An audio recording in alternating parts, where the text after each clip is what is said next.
مهاجم عالمي بمواصفات خطيرة يوقع للوداد قبل قليل. للمزيد من التفاصيل شاهد الفيديو الأخير.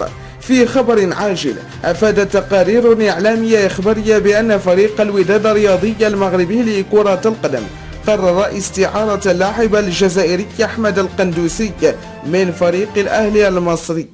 ويبحث مسؤول الأهلي المصري عن فريق للاعبهم الجزائري خارج أسوار الأهلي المصري مباشرة بعد التعاقد مع لاعب الجيش الملكي رضا سليم.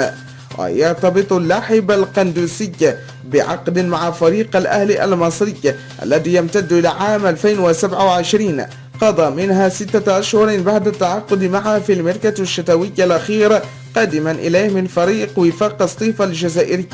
ويعارض جمهور الأهلي المصري في الوقت الحالي فكرة انتقال القندوسي للوداد بسبب تخوفات من تقوية منافسهم الأول وهو الوداد المغربي في السوبر ليج ودوري أبطال أفريقيا. إلا أن العديد من المصادر والتقارير الإخبارية المصرية أكدت بأن الفريق الأحمر المغربي توصل لاتفاق مع اللاعب وفريق الأهلي المصري لضمه.